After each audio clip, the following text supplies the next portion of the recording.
Boa tarde a todos. É uma alegria a gente estar aqui juntos estudando. Obrigada, Cássio. O Grupo Espírita Fabiano tem uma história na vida de cada um de nós, né? Cada um de nós que aqui está tem histórias maiores, histórias menores. A nossa história começou, como a Fátima falou, quando eu era criança.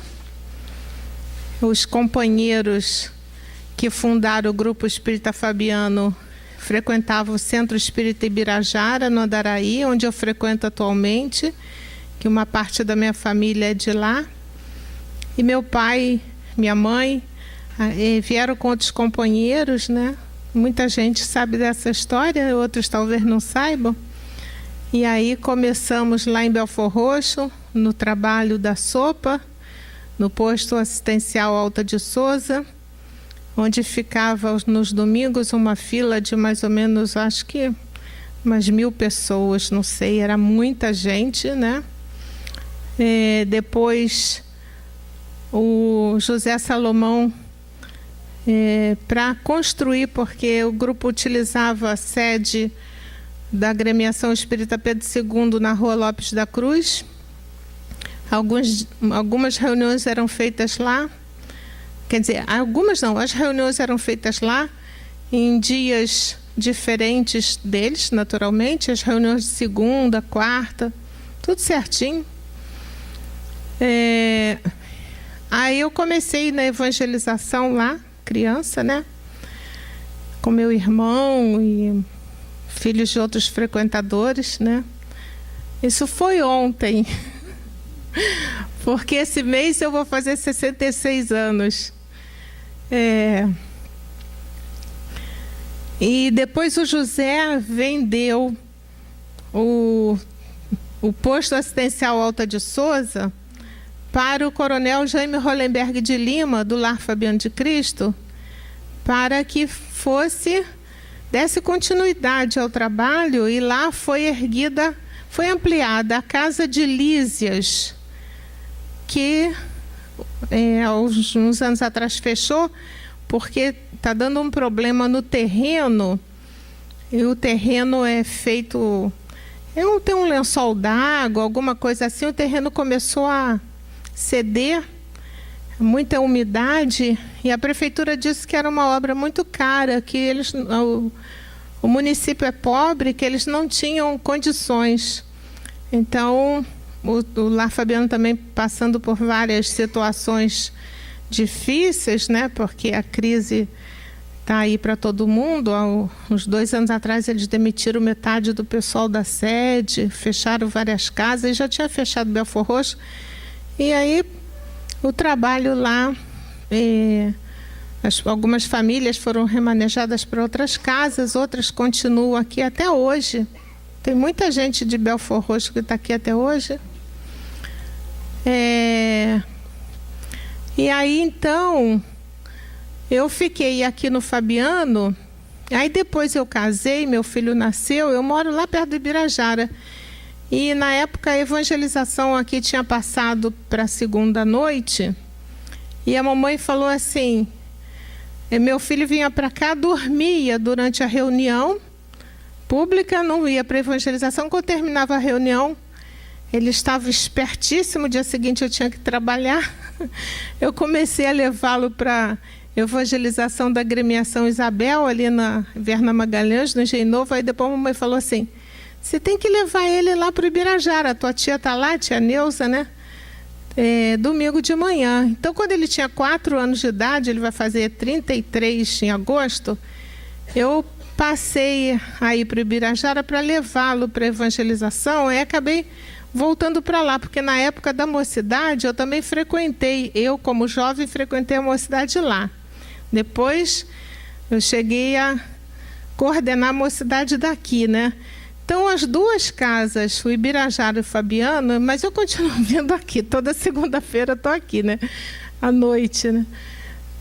São casas muito ligadas, né? Existe, vamos dizer assim, um plano maior, porque o patrão, conforme a gente diz, é o mesmo, né? Jesus é nosso mestre, ele não divide nada. A gente que tem essas situações assim. Então, são casas que estão muito ligadas e existe uma fraternidade, uma amorosidade. Tia Neuza, durante muitos anos, tio Fausto fizeram palestras aqui também, principalmente às quintas-feiras, né?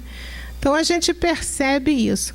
Isso tem até a ver com o nosso tema, que nós vamos falar dos trabalhadores da última hora, que é o capítulo 20 do Evangelho segundo o Espiritismo, que na verdade trata dos espíritas. Quem são os trabalhadores da última hora? Todos aqui somos espíritas? Ou tem alguém aqui vindo pela primeira vez, ainda não se decidiu, está em cima do muro, está optando? Todos já optaram, né? Que bom. Então essa lição é para todo mundo, para todos nós, né? Por que essa lição é para nós? Porque muitos chamados e poucos os escolhidos. Existe assim uma escolha, você vai, você não vai. Como é o planeta Terra nessa configuração, né, dos mundos, que inclusive os espíritos classificam, Kardec classifica? O planeta Terra, ele está, né, numa condição ainda muito difícil. A gente está nessa progressão para mudarmos para um mundo de regeneração, mas ainda vem uns 1000 anos pela frente, não sabemos, né? Então, primeiro nós temos os mundos primitivos, depois os mundos de provas e expiações, somos nós. Então, nós somos espíritos muito necessitados, né? Viramos as costas para o Cristo muitas vezes, assim como Paulo de Tarso virou, depois mudou, como Emmanuel, né? E que se redimiram há muito tempo. E nós estamos nesse esforço muito grande para que a gente possa se modificar. Porque as características que imperam em nós, e não é para ninguém ficar triste, é apenas uma reflexão para a nossa, vamos dizer assim, postura, né, de autoconhecimento, de autodescobrimento, o que predomina em nós são os vícios. A vaidade, a inveja, o orgulho, o egoísmo, mas nós já temos todos os germes da bondade, de tudo que é bom dentro de nós, porque fomos criados por Deus. Então, tudo que é bom está dentro de nós. E estamos nesse esforço muito grande, pois nós já fizemos essa opção de mudança, para que a gente se transforme efetivamente. E o trabalho no bem, e o trabalho que a Casa Espírita nos oferece, a oportunidade de estudar a doutrina espírita e todo esse processo reflexivo que a doutrina nos proporciona, é a grande chave da mudança. É a grande chave da mudança.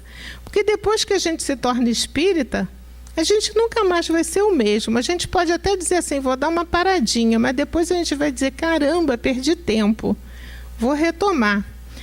Porque algo muda dentro de nós, você já não vê mais as coisas da mesma forma. Você passa a pensar em cima de tudo, a refletir em cima de tudo. Você passa a ser uma pessoa diferente, não é?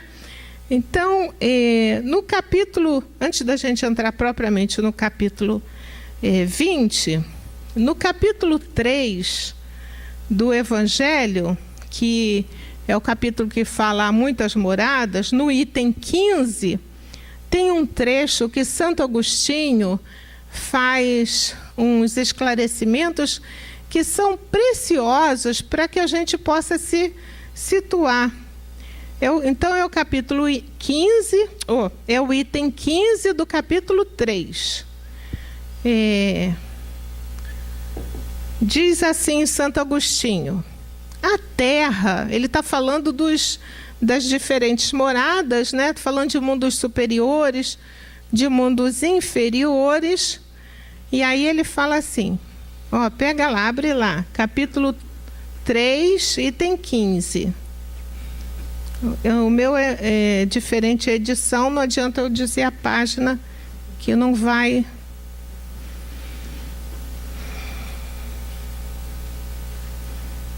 Bom, a gente vai lendo que a gente depois vai repetir. É assim, são as palavras de Santo Agostinho, né? Que um dos pais da igreja, Santo Agostinho, filho de Santa Mônica, que teve uma vida que durante 20 anos ele viveu nas festas, nas farras, Santa Mônica orando todos os dias, pedindo a Deus por ele, até que Santo Agostinho transformou sua vida radicalmente e se tornou um dos grandes,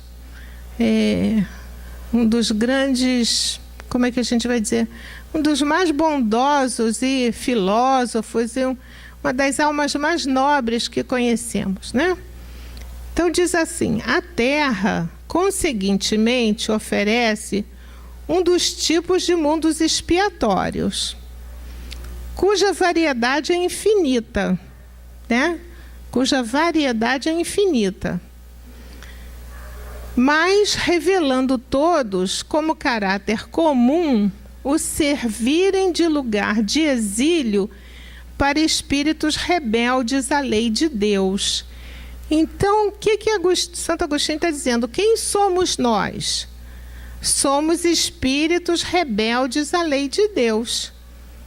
Como se diz na linguagem comum, já pisamos na bola muitas vezes. Somos espíritos rebeldes à lei de Deus. O Pai Nosso está lá: seja feita a vossa vontade, assim na terra como no céu. Mas, na verdade, mesmo dizendo isso, nós queremos que seja feita a nossa vontade. A gente tem muita dificuldade de dizer seja feita a vossa vontade. Quando a vontade de Deus é feita, a gente tem muita dificuldade de aceitar a vontade de Deus, né?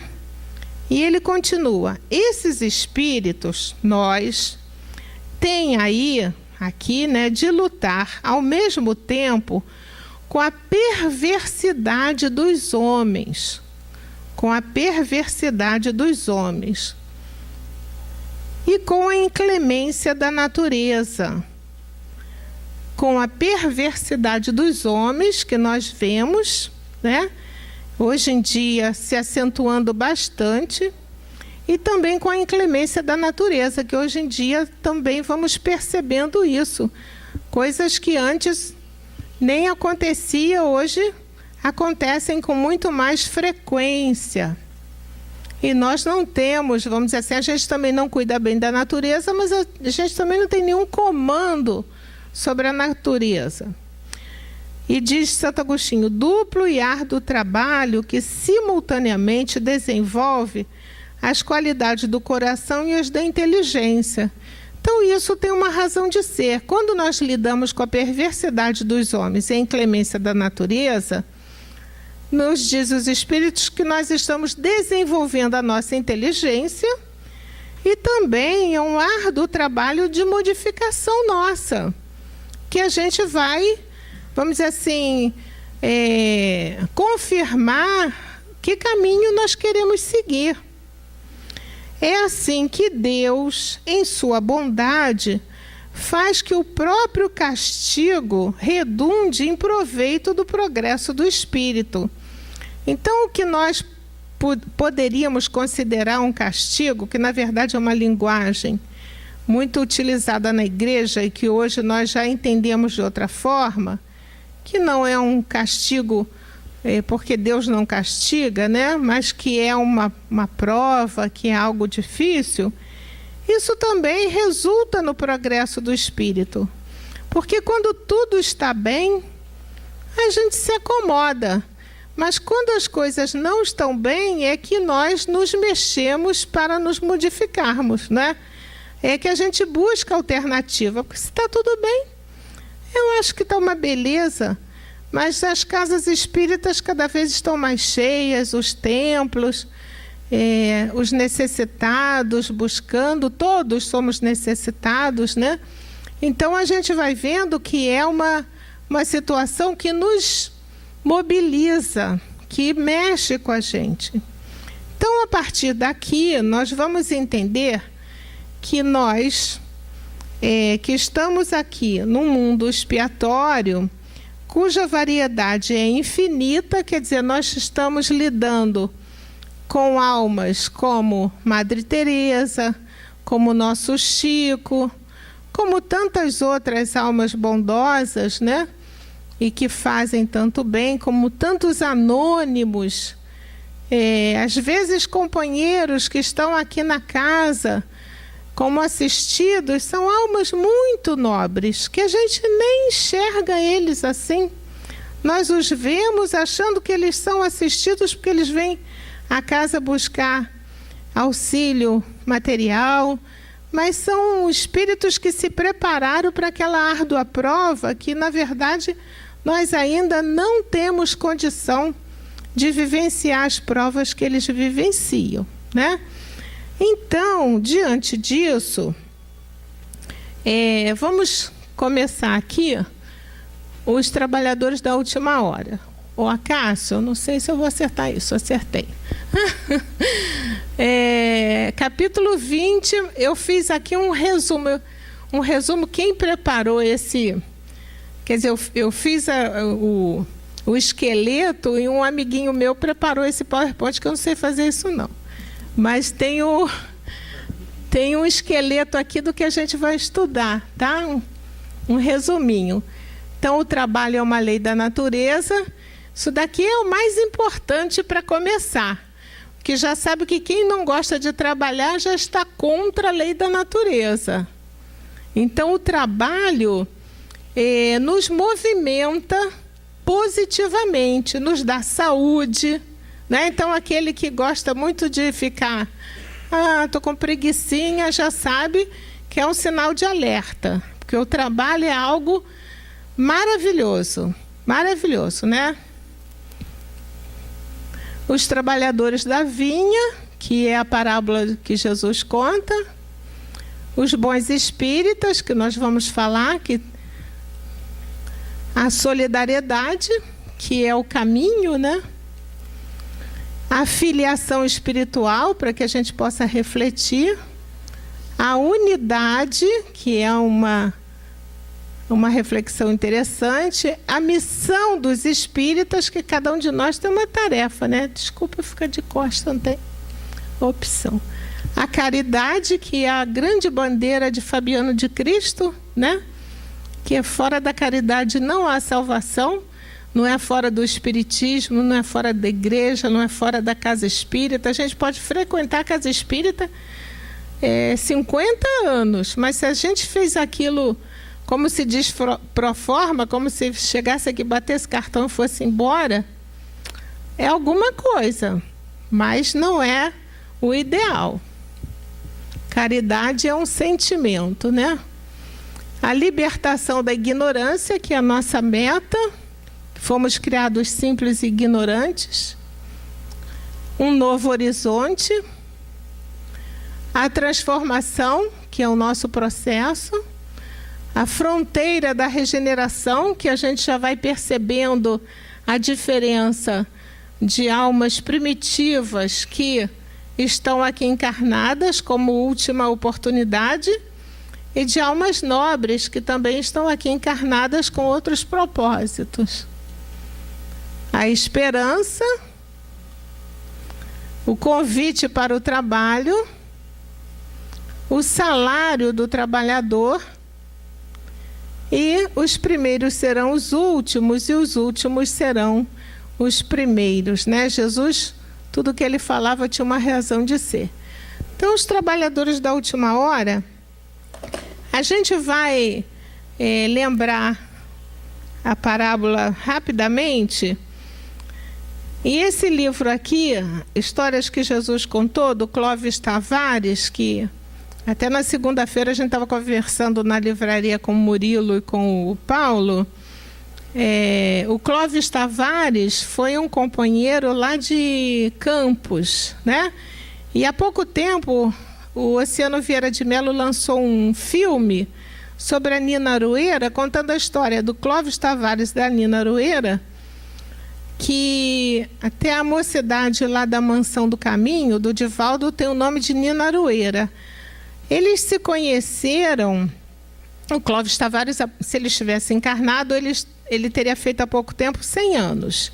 Então eles lançaram o filme também para homenageá-lo. Eles se conheceram na escola e ela era uma alma nobre, né? Muito, e ele não era espírita. Então eles se apaixonaram, eles começaram a trabalhar e tudo. 2 anos depois, a Nina Aroeira ficou doente e desencarnou. E ele quase enlouqueceu. Então, que aconteceu? Ele, depois, através de companheiros, ele foi conhecer o Chico Xavier e tal, e o Chico ajudou muito a ele, ele mudou, tornou-se espírita e mudou a vida dele. E o que ele escreve é de uma beleza muito grande. Então ele conta assim: um homem possuía uma grande vinha, onde colhia muitas uvas, que é a história que Jesus conta, né? Um dia ele saiu de casa bem cedo para procurar novos trabalhadores para o seu vinhedo. E chegando à praça da cidade, perto de sua casa, encontrou alguns homens sem emprego, que era assim que acontecia na época. As pessoas queriam trabalhar e iam para a praça, e quem queria trabalhadores ia lá para contratar por um salário, por uma diária, né? Combinou com eles o salário daquele tempo, que era um denário, né, que era uma moeda romana, um denário por dia. E aí eles aceitaram. Então o homem foi à praça algumas vezes e foi chamando os trabalhadores. Então alguns começaram a trabalhar cedinho, outros foram trabalhar lá no final do dia. Somos nós, já fomos chamados várias vezes, mas a gente foi adiando, né? Então agora é nossa oportunidade, fim e pronto.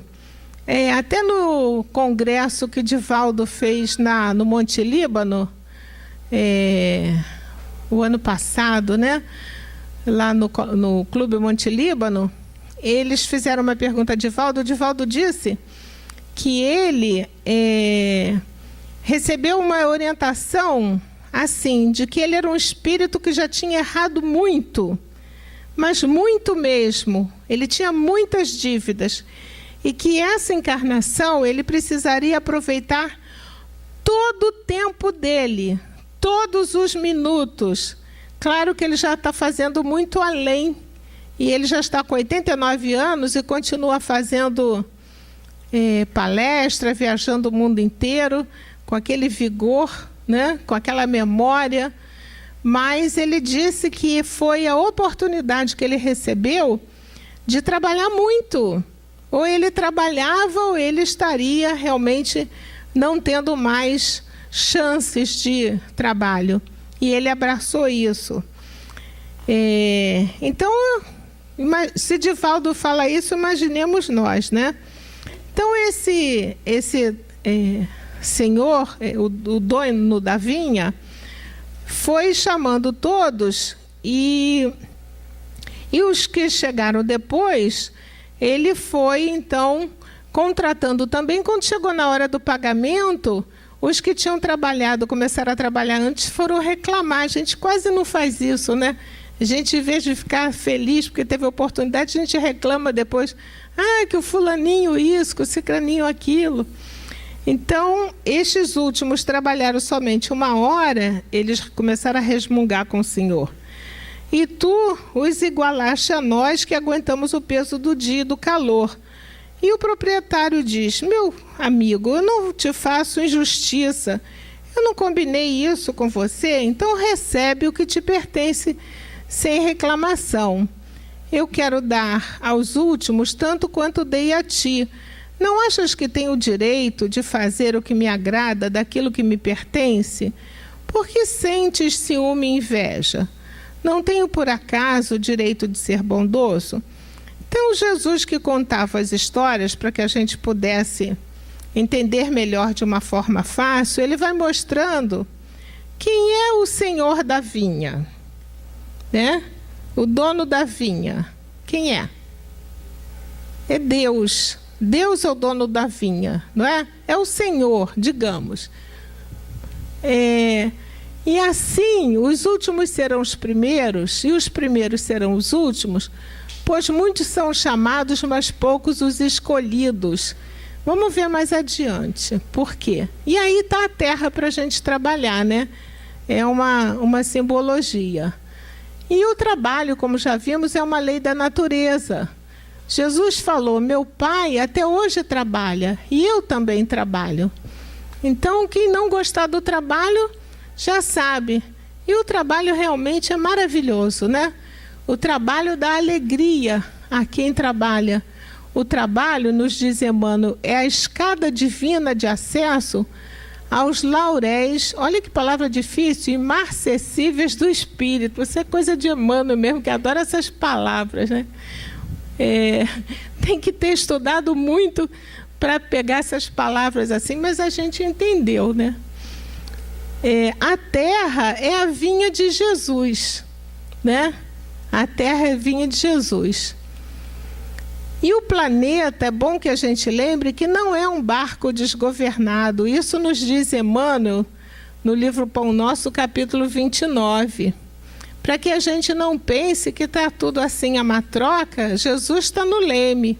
E tudo aquilo que está acontecendo é porque está sendo feito o censo, né? As escolhas estão sendo feitas. Até eu achei interessante que hoje de manhã, na hora que eu abri a página para ler o Fonte Viva, eu peguei o capítulo 177, que é Riqueza para o Céu, e olha só o que o Emmanuel diz num trecho aqui. Não tem nada a ver com o que a gente está vivendo, ó, presta sua atenção. Se observamos homens e mulheres despojados de qualquer escrúpulo moral, detendo valores transitórios do mundo, tenhamos ao revés pena deles. Pena deles. Se observamos homens e mulheres despojados de qualquer escrúpulo moral, detendo valores transitórios do mundo, porque o futuro deles será de muita dor mesmo. E a gente já fez isso também, né? Então, o Emmanuel diz depois aqui, amealhemos bondade e cultura, compreensão e simpatia. Então, a gente está vivendo isso, um período de separação, de valorização do bem, e para que a gente continue firme, né? Vamos continuar. Então, olha que lindo. A natureza, uma ninféia. Quanto tempo demora uma ninféia? Vocês já foram lá no Jardim Botânico? Já viram lá o lago com as ninféias? Quanto tempo demora? Uma Vitória Régia nasce uma vez por ano. Olha o trabalho da natureza. A gente olha ali, ai que bonito, vira as costas e vai lá. E às vezes não faz uma reflexão do trabalho da natureza, do que os animais fazem, de como a natureza age, né? E a gente, vamos dizer assim, precisa aprender com tudo isso. Vamos aos bons espíritas. Nós fomos tirando trechos do capítulo 20, isso tudo está lá. Alguns não. Meus bem-amados, sois todos obreiros da última hora. Todos viestes quando fostes chamados, um pouco mais cedo, um pouco mais tarde, para a encarnação, cujos grilhões arrastais. Então, eles não disseram que seria fácil. A encarnação, cujos grilhões arrastais. Então, se a gente arrasta grilhões, está tudo certo. Mas quando a gente está no trabalho, fica leve, não é? A gente não sente o peso, esse peso assim. Isso está lá no Espírito Constantino, Espírito Protetor, Bordeaux, 1863. Mas há quantos e quantos séculos e séculos, o Senhor vos chamava para a sua vinha sem que quisesseis aceitar o convite. Então, nós levamos séculos e séculos e séculos rejeitando, viramos as costas para Jesus, né? Aí a nossa situação foi ficando complicada mesmo. Isso ainda está na mensagem de Constantino. Agora nós temos essa vinha, que outros que vieram antes já fizeram, muita coisa para a gente continuar o trabalho.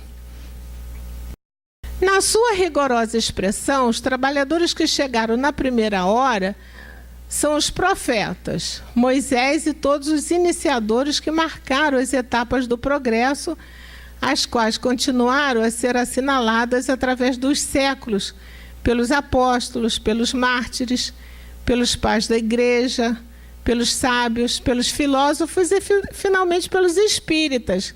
Então, como se diz, a hora é essa, né? Chegou a vez dos espíritas. Henri Heine, Paris, 1863. Continuando. E aí, vocês conhecem todos eles? O primeiro, todo mundo conhece. Quem é o primeiro? Doutor Bezerra. A segunda ali tem o nome, Maria Dolores, né? Quem mais? Nosso Chico. Quem conhece aquela senhorinha lá? Mas todos vocês conhecem a música Quanta Luz? É Sinira Pinto, autora da música Quanta Luz. Essa aqui do cantinho todo mundo conhece? Dona Ivone. O nosso? Divaldo. Aquela senhorinha ali? Aura Celeste, um espírito muito doce. Aura Celeste, né? É Adelaide Câmara. E o último? Eurípides Barçanufo. Eurípides Barçanufo. Você já conhece a história? Lembrar só uma historinha do Chico? Do cachorro do Dimas. Vocês conhecem essa história do cachorro do Dimas? Esse livro aqui é maravilhoso, Chico de Francisco. Tem vários, né? As histórias do Chico surpreendem a gente. O Gilberto Bordalo, quando vem aqui, conta histórias assim que a gente se encanta também, né? Que o Gilberto e o Gilson conviveram muito com o Chico Xavier. O Chico, eram 2h30 da madrugada e ele estava sozinho, tinha saído da casa do irmão e estava indo para a casa dele lá em Pedro Leopoldo. Tudo escuro, Pedro Leopoldo, né? 2h30 da madrugada, vai ele andando pela rua, calminho, né? Daqui a pouco pula um cachorro em cima dele, que o focinho do cachorro ficou da altura do rosto dele, né? Quer dizer, era um dinamarquês. Então, aquelas patas enormes pularam em cima dos ombros do Chico, né? E aquela cabeça grande, o cachorro assim, arfante, e girando a cabeça em torno do Chico, e o Chico naquela calma, eu já teria desmaiado. E o Chico naquela calma, né? O cachorro tinha se soltado e arrastou uma corrente de 8 metros. Ele se soltou e saiu atrás do Chico. Aí, o que fazer, né? O Chico ficou imóvel e mansamente, olha o magnetismo e a energia de paz do Chico. Mansamente ele começou a conversar com o cachorro. Você se soltou, não é mesmo? Você deve estar com muita fome para pular em cima de mim desse jeito. Olha, não me faça mal, não. Eu preciso trabalhar daqui a pouco e eu não posso perder um dia de serviço, porque faz falta para minha família. E o cachorro firme ali ouvindo o Chico, balançando a cabeça sem desistir do ataque. Mas o Chico não desanima e com a sua voz suave prossegue. Se você me deixar, olha o combinado que ele faz com o cachorro. Se você me deixar, não me fizer mal algum, nós podemos resolver isso. Eu preparo para você, eu prometo que lhe dou toda a carne que tiver na minha casa. Você venha comigo que eu te prometo toda a carne. Aí, nesse momento, o cachorro pula no chão.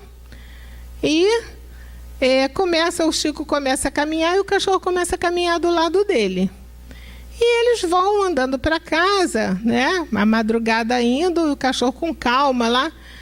Quando ele chega em casa, a irmã sempre se levantava para fazer um cafezinho para ele. Ele avisa a irmã: Luísa, já vou, Chico. Não. Não levanta não, eu estou com uma visita e não convém que você apareça, só venha quando eu disser que pode. Ela falou, tá bom, Chico. Aí uma vez sozinho, ele passou a mão numa bacia e colocou no meio da cozinha. E o cachorro ali, esperando. Aí o Chico foi jogando tudo dentro da vasilha, um pedaço enorme de carne dependurada com em um gancho, toda a carne da geladeira, abriu uma lata de sardinha, que ele prometeu que toda a carne tivesse em casa. Ele ia dar, ele abriu uma lata de sardinha, enfim, colocou tudo quanto havia. Tudo, quase 4 quilos de carne. O cachorro fartou-se, né? Comeu tudo. Aí ele disse para o cachorro, agora você vai, volta direitinho para sua casa, vai com Deus. E o Chico se despediu do cachorro, o cachorro do Chico, o cachorro foi embora. Só quando fechou a porta aliviado, o Chico chamou a Luísa e contou sobre a festança da carne, o que tinha acontecido. A Luísa, mas Chico, por que você deu toda a carne ao cachorro? Será que um pedaço não resolveria? Ela perguntou. E ele, não, eu havia prometido dar a ele toda a carne que tivesse em casa. Olha a ética. Olha que lição. Ele prometeu dar toda a carne. Para o cachorro. E o cachorro foi embora. Um dia a gente chega lá, né? O Chico é o Chico. Então, essas almas aí são almas muito nobres. A vida de Dona Ivone, nossa, de cada um deles, né? Maria Dolores, do Eurípides Barçanufo, da Aura Celeste, cada um deles é um exemplo de bons espíritas, né? De trabalhadores da vinha. E os últimos a chegar. Vamos lá.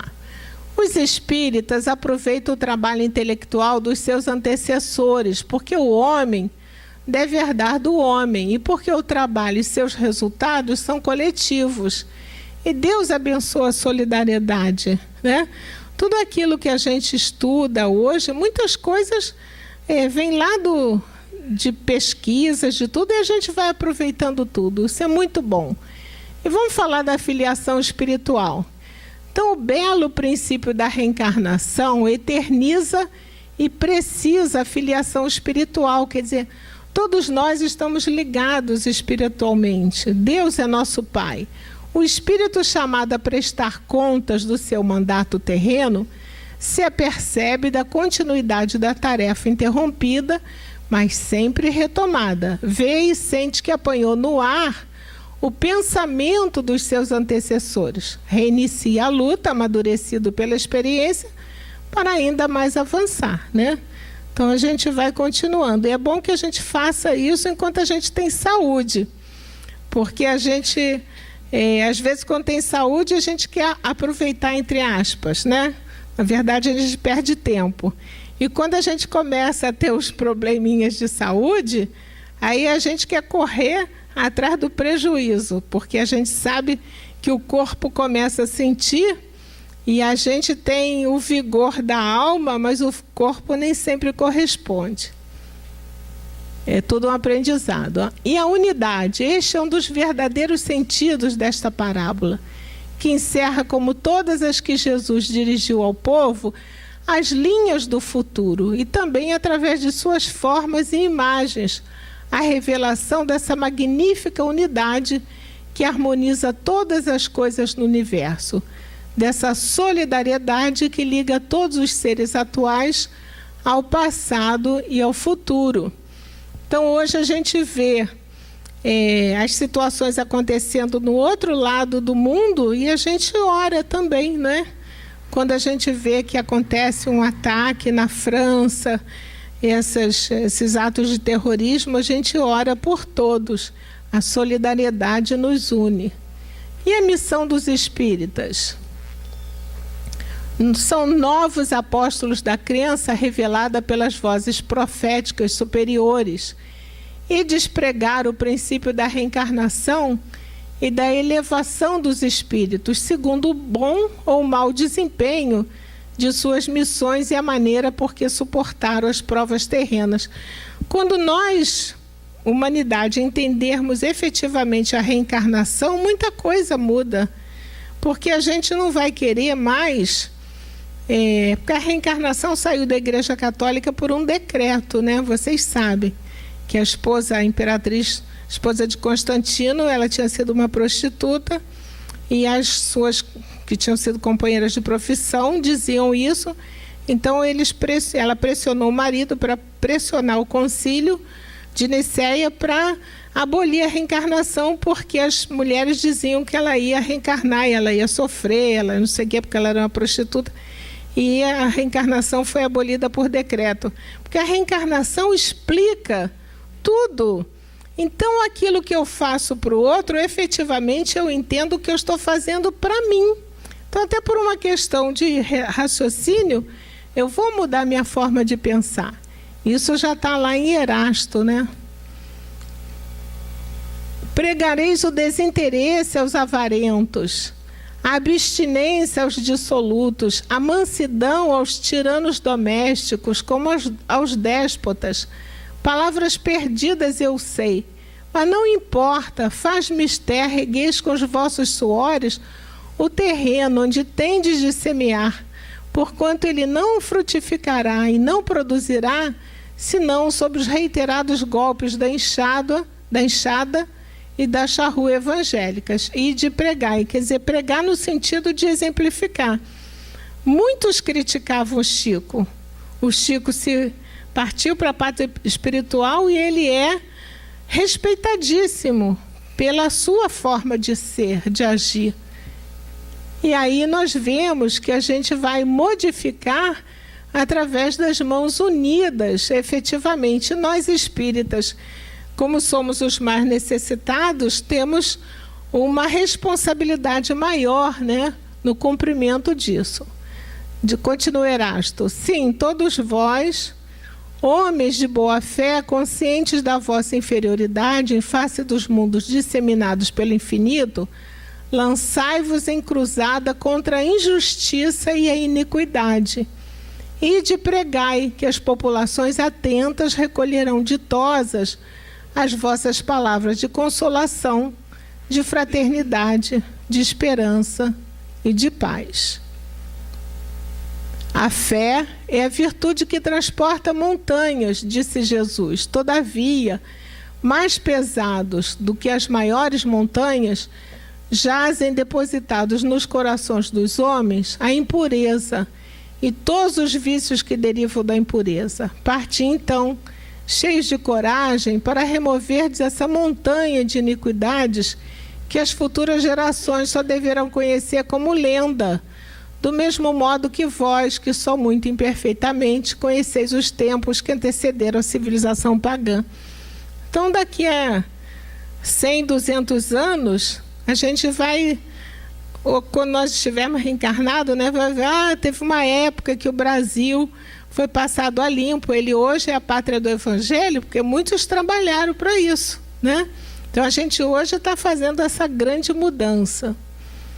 E os espíritas no bom caminho, podeis reconhecê-los pelos ensinos e práticas dos verdadeiros princípios da caridade, pela consolação que distribuem aos aflitos, pelo amor que dedicarem ao próximo, pela sua abnegação e o seu altruísmo. Podeis reconhecê-los finalmente pela vitória dos seus princípios, porque Deus quer que a sua lei triunfe, e os que a seguem são os escolhidos que vencerão.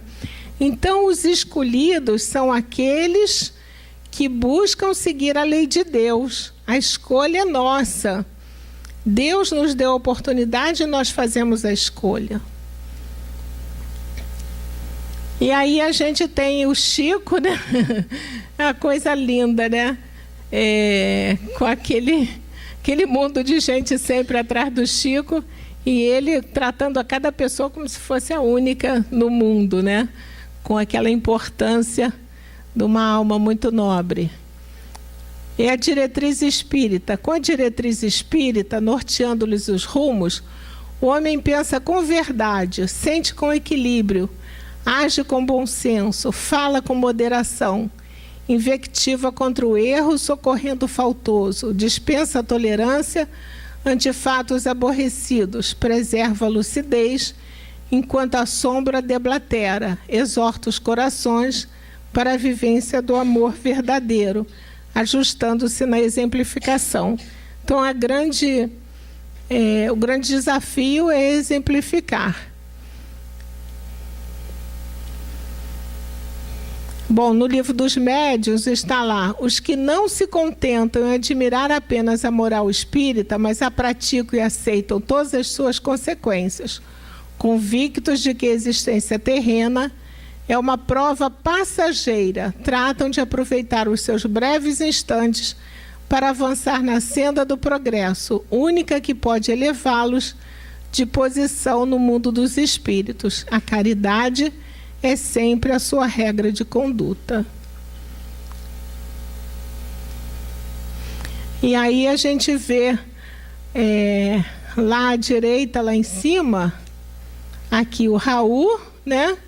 Com as crianças lá do Remanso, aqui o Raul com o Divaldo, estão bem novinhos. Aqui tio Nilson, que já desencarnou, e Divaldo na mansão. E essa foto é do Lar Fabiano de Cristo, da unidade, essa daqui é a supervisora da unidade Joana de Ângeles, lá em Manaus. E essa foto é muito linda, né? A transformação da humanidade. Então, chegastes no tempo em que se cumprirão as profecias referentes à transformação da humanidade. Felizes os que tiverem trabalhado no campo do Senhor com desinteresse, movidos apenas pela caridade. O Espírito de Verdade, Paris, 1862. Felizes serão os que tiverem dito a seus irmãos: trabalhemos juntos e unamos os nossos esforços, a fim de que o Senhor, na sua vinda, encontre a obra acabada, porque a esses o Senhor dirá: vinde a mim, vós que sois bons servidores, vós que soubestes calar os vossos melindres e as vossas discórdias, para que a obra não sofresse. E aí o chamado de Jesus, né? Desde o tempo que ele esteve aqui, continua conosco. E o censo, olha que interessante. Deus faz neste momento o censo de seus servidores fiéis e já marcou pelo seu dedo os que só têm a aparência do devotamento, para que não usurpem o salário dos servidores corajosos, porque há esses que não recuaram diante de sua tarefa, que vai confiar os postos mais difíceis na grande obra de regeneração pelo Espiritismo. E estas palavras se cumprirão: os primeiros serão os últimos, e os últimos serão os primeiros no reino dos céus. Vamos pular esse aqui. Aí a gente lembrando até de Belfor Roxo, da sopa, da comida, da alegria de quem come, mas muito mais da alegria de quem faz, né? Da oportunidade. É o convite para o trabalho. E nós somos os convidados, né? A gente não deve pensar na moeda, mas na obra.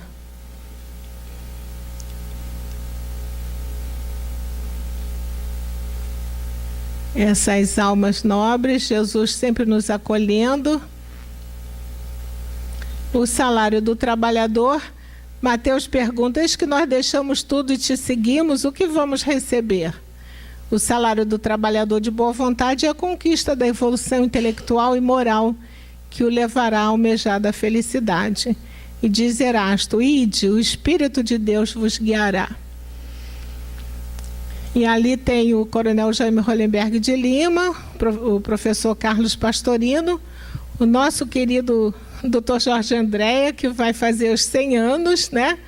O Instituto de Cultura Espírita do Brasil está preparando o aniversário dele, Amélie Boudet e nosso querido Kardec. E aí a gente quer dizer: e como será o futuro? O futuro está aqui. A Comerge, que começou lá no Instituto de Educação, nós já vamos para a 38ª, 20 polos de Comerge no estado todo, jovens trabalhando, o ENEF com 60 núcleos no estado inteiro, Esse é o trabalho que continua, né? Aqui é o Meyer 2, né? Essa turma que vai continuar. Ide, o Espírito de Deus vos guiará. Alguns dos temas da Comércio do ENEF, quem participa do ENEF aí sabe, né? E agora, será que o nosso país atualmente está parecido com Roma? Será que a gente está vivendo algo semelhante com o que os apóstolos, os discípulos viveram em Roma? Será que a gente não está vendo, vamos dizer assim, não está revivendo algumas coisas para que a gente efetivamente possa testemunhar o amor ao Cristo? Então, o Brasil, atualmente, ele é a Galileia. Porque a gente vai vendo, né, o Brasil, coração do mundo, a pátria do Evangelho, isso não é uma utopia, é um trabalho que está se realizando. E é cada um de nós, no seu sentido ético, assim como o Chico foi ético com um cachorro, e em tantos outros momentos, que a gente vai demonstrar a nossa forma de ser, naturalmente, né? Com desinteresse. E aí nós vamos vendo aqui todas as cidades, e até que se formaram os 500 da Galileia, e Jesus foi dizendo que saíssem pelo mundo a pregar. É assim que nós estamos vivendo atualmente. O Brasil é a terra onde tem o maior número de espíritas. Nada disso é à toa, não é? A gente vai ver agora um videozinho de 2,5 minutos para encerrar, para que a gente possa fazer uma reflexão sobre quantos, vamos dizer assim, trabalham e só vem a oportunidade. É um videozinho daquela Paralimpíada que o Brasil é campeão paralímpico mundial. E ninguém dá bola para isso, né? A gente só quer ver os campeões olímpicos. Mas o Brasil tem mais medalha paralímpica do que qualquer outro país. E a gente não se atenta para isso, porque ninguém quer ver vamos dizer assim, um atleta que eles chamam de mutilado, não sei o que lá, na mídia. Mas isso é importantíssimo. Vamos lá?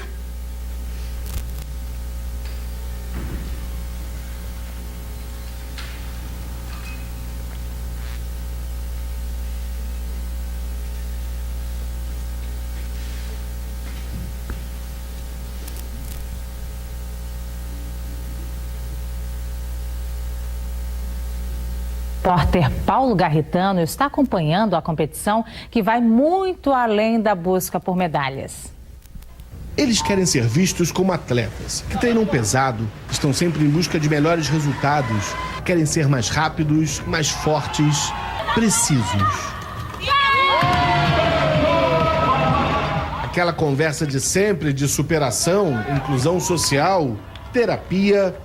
Esse não é o principal foco do esporte paralímpico. Eles são atletas de alto rendimento e querem ser vistos pela eficiência e não pela deficiência.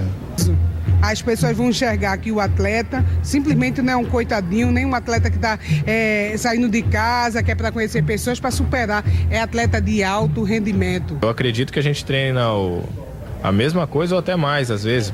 No meu caso, por nadar muitas provas, acabo nadando uma metragem muito alta. Então, eu acho que o esporte tem essa capacidade também da gente poder mostrar realmente esse valor e deixar esse legado. E diante das imagens, não há como negar. São atletas que mudam o impossível. Diferente mesmo, só o nome que indica as competições: Parapan e Paralimpíada. A origem desse termo vem da junção de paraplegia e Olimpíada. Mas com a entrada de outros grupos de deficiência, a explicação mudou. O nome vem da preposição grega para, que significa junto, ou seja, que acontece paralelo aos Jogos Olímpicos.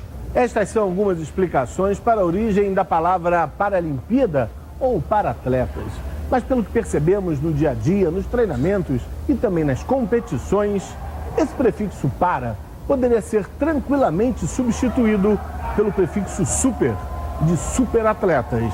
Afinal, são atletas super olímpicos ou super atletas, pelo desempenho, pela performance, pela garra, eu acho que sim, acho que seria uma grande ideia. Vamos sugerir, quem sabe a moda pega e a gente começa a chamá-los de super atletas que de fato são.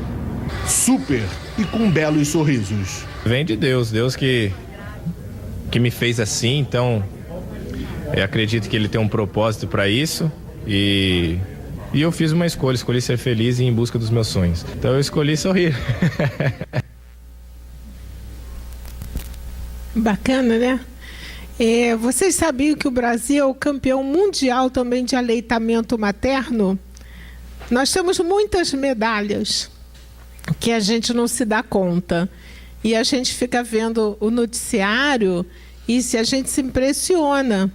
Só que a gente deixa de ver todos esses trabalhos maravilhosos que são feitos para o bem de todos, né? Que são silenciosos. Que Jesus nos abençoe e nos ampare sempre.